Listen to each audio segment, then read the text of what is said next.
Of duty पर, इसके तहत केवल 3 साल के लिए लाया जाएगा। अब आप कहिएगा कि सर 3 साल में फ़ायदा क्या हो? देखिए, मान लीजिए अगर इस साल 1000 लोगों को भर्ती किए, फिर अगले साल 1000 लोग, फिर अगले साल 1000 लोग, 3 साल में हमारे पास कितने हो गए? 3000। अब अगले साल तो जो पहले आए थे वो तो रिटायर होंगे, फिर 3000 आ जाएंगे। तो इस तरह से हमारे पास हमेशा एक रेगुलर आर्मी बनी रहेगी, और ये आर्मी को हमें क्या नहीं देना पड़ेगा? पेंशन भी नहीं देना पड़ेगा। अभी हम पेंशन पे आएंगे, चर्चा करेंगे। अब थोड़ा सा हम आगे समझते हैं टूर ऑफ ड्यूटी में।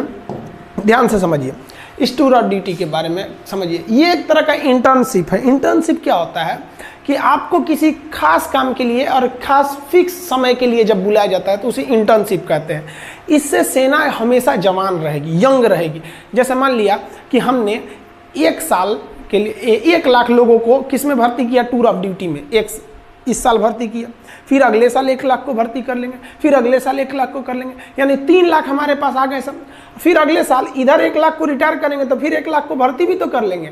और जिसको हम रिटायर किए उसको तो पेंशन देना नहीं है कि भैया हम 3 साल ड्यूटी कराए हैं। अब ध्यान से समझिएगा जी, ऐसे करके हमारे पास 3 लाख का स्टॉक बचा, और ये 3 लाख की जो आर्मी है एकदम यंग है। 18 साल के लड़कों को भर्ती करेंगे, 18, 19, 20, 21। तो ये 3 साल का, 18 से 21 साल का, 18 से 21 साल के लड़कों को शादियों भी यहाँ नहीं हुआ रहता है, एकदम यंग गर्म खून रहता है। अब बॉर्डर के फ्रंट लाइन पे खड़ा करेंगे ना, देशभक्ति राष्ट्रवाद तो कूट कूट के भरा है, समझ में। अब जैसे कोई परिवार वाला आदमी है, सेना हमारे हर उम्र के जवान बहादुरी से लड़ते हैं, लेकिन जो 40-50 साल एज हो गया उन पे जिम्मेदारियां हैं, उनके बाल बच्चे हैं, वो भी इंसान हैं, वो भी हमारे लिए लड़ते हैं।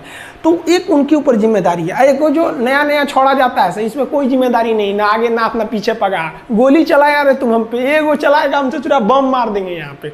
तो ये आर्मी को यंग रख सकते हैं। इससे आर्मी को डबल फायदा कि आर्मी हमेशा यंग रह गई, और जो रिटायर हुए उन्हें सैलरी भी नहीं देना है, और आर्मी कम भी तो नहीं होगी ना भैया। हर साल हम 1-1 को रखे रहेंगे, हमेशा हमारे पास 3 लाख की एक टूर ऑफ आर्मी की, टूर ऑफ ड्यूटी की फौज पड़ी रहेगी। समझ में आया कि नहीं आया? अब आप कहिएगा कि सर वो जो 3 साल बाद रिटायर कर देंगे और उसको पेंशन भी नहीं देंगे तो लड़का कहाँ जाएगा?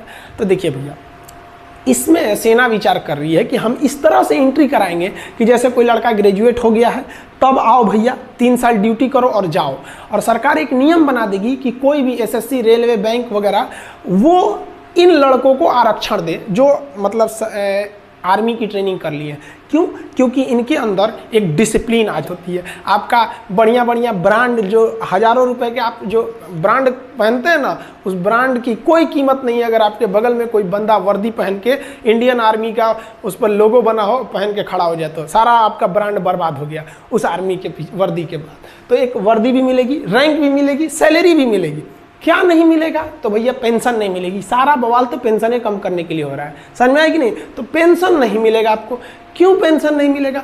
क्योंकि पेंशन देने के लिए कम से कम आपको 17 साल की ड्यूटी करनी रहती है। इसमें तो ओवरऑल 3 साल की ड्यूटी ही है। तो समझ में आ रहा है कि नहीं आ रहा है? जो टूर ऑफ ड्यूटी के तहत आएगा वो सेना के एडवेंचर को भी देख लेगा, राष्ट्रवाद भी देख लेगा, डिसिप्लिन भी सीख लेगा, स्वास्थ्य, मेंटेलिटी, हर चीज को सुदृढ़ कर लेगा, और दूसरी नौकरी में उसको छूट भी मिलेगा। तो उसका भी करियर खराब नहीं हुआ, देश की सेना भी जवान रह गई, और देश का जो पेंशन पे खर्च था वो भी बच गया। आर्मी का जनता से जुड़ाव भी हमेशा रेगुलर बना रहेगा 3 साल पे। अब जैसे क्या होता है कि एक आर्मी गया वो 40 साल ड्यूटी पे रहेगा, तो भैया 40 साल तक आप उसके जगह पे दूसरा भर्ती नहीं ना करेंगे। टूर ऑफ ड्यूटी का है और कौन सा जवान हमारा मतलब परमानेंट है, तो सब का सब क्या रहेगा? एकदम सेम रहेगा।